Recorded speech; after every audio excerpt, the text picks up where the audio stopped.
So you guys know the outlet Politico, right? Politico is, I mean, look, I would call it, every now and then they have stories that are important and interesting, and they get scoops because they're insiders sometimes, but really, most of the time, they're just an establishment rag, very insider type thinking. Well, Politico has a new owner, a German guy. And here's the headline to this article in the Washington Post. They say, Politico's new German owner has a contrarian plan for American media. Matthias Dopfner, I'm sure I'm mispronouncing that, has global ambitions for what he calls a more non-partisan kind of journalism, even as his own politics are hard to pin down. So I would call this like the Tim Pool school of thought. Tim Pool portrays himself as either a disaffected liberal. Sometimes he does that. Sometimes he says he's like a centrist. But then he also says, like, I voted for Trump and I will vote for Trump in the future. So there's this new, I don't want to call it a strategy, but there's this new niche of people who say, like, me, bro, I'm above the fray. I'm nonpartisan. I'm all about just giving the facts.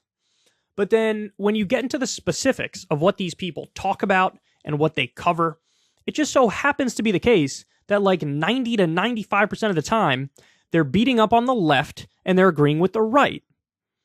So there's this old saying that I've always loved. You are what you do. So you might say, hey, my ideology is this or that. And in some instances, it might be true. But what is the effect of the work you're doing and the stuff you cover? Because anytime you make an editorial decision, embedded in that is an ideology, whether or not you like to acknowledge it, right? There's things you choose to cover and things you don't choose to cover, and there are angles you pick versus ones you don't. And that says a lot about who you are and what you really think, even more so perhaps than your own self-labels, right? So anyway, let me give you the specifics here, because this story is really something. Months after his company bought Politico, Matthias Dopfner stood atop Axel Springer's 19-story headquarters, gazing out at the double row of cobblestones that marked the outline of the demolished Berlin Wall, and explained his global ambitions. Quote, "We want to be the leading digital publisher in democracies around the world," he said. A newcomer to the community of billionaire media moguls, Dopfner is given to bold pronouncements and visionary prescriptions. He's concerned that the American press has become too polarized. Legacy brands, like the New York Times and the Washington Post, drifting to the left, in his view, while conservative media falls under the sway of Trumpian alternative facts. So in Politico, the fastest growing Beltway political journal, he sees a grand opportunity. Quote, "We want to prove that being nonpartisan is actually the more successful positioning," he said in an interview with the Washington Post. He called it his biggest and most contrarian bet. Now look, if somebody was actually producing this, I think it would do well.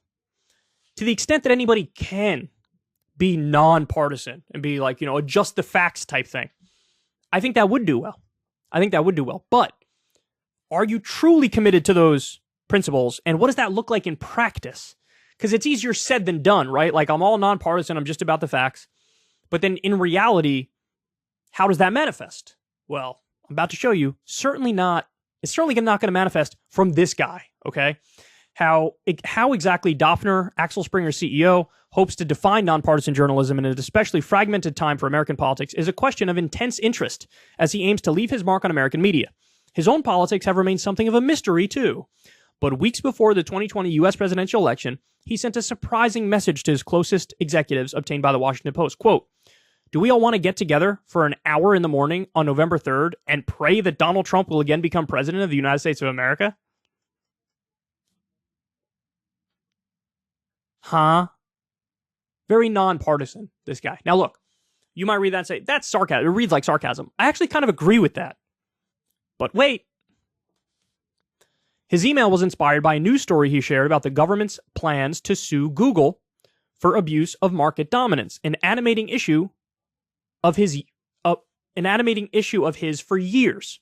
But Dopfner went on to argue that Trump had made the right moves on 5 of what he deemed the 6 most important issues of the last half century: defending the free democracies against Russia and China, pushing NATO allies to up their contributions, tax reforms, and Middle East peace efforts, as well as challenging tech monopolies, if falling short, he implied, on climate change. No American administration in the last 50 years has done more, Dopfner concluded. Asked about the email, Doppner initially responded with a forceful denial that's intrinsically false, he said. Intrinsically false? What does that even mean? That doesn't exist. It has never been sent and has never been even imagined. When shown a printout of the text, Doppner allowed a glimmer of recognition. It's possible, he said, that he may have sent the email as an ironic, provocative statement in the circle of people that hate Donald Trump. Because that's exactly the kind of ironic, provocative thing that Doppner, a garrulous and enthusiastic texter, likes to do. That is me, he said. That could be. Okay. So now, why is the sarcasm angle not viable? Well, it's not viable because he went on to give specifics about here are the policies where I'm totally with Trump, and I think he's totally right on them. And by the way, of course, he's not even correct in the things he's stating here. I mean, so let's go through them. I guess you could say some of them maybe, but most of them no. So defending free democracies. I mean, look, it goes without saying, Trump was a great admirer of various authoritarian leaders around the world. And he was kind of open about that fact, right? Any like authoritarian strongman, he would say like, so strong, such a strong guy, good leader, great leader. I mean, did like the love letters with Kim Jong-un. So defending free democracies against Russia and China. I mean, that seems kind of silly and not necessarily the Trump doctrine as far as foreign policy goes. The only thing that animated Trump when it comes to foreign policy is just whatever the opposite of Obama did is what I'm going to try to do, right? And so, by the way, when he goes on to say, oh, Middle East peace efforts, Trump led those, which is why, I think he's great. This is the dude who pulled out of the Iran deal. He pulled out of the Iran deal and illegally assassinated a top Iranian commander, who, by the way, that commander was fighting ISIS. So, again, a lot of these things are just wrong. But wait, he says, tax reforms. He cares deeply about tax reforms.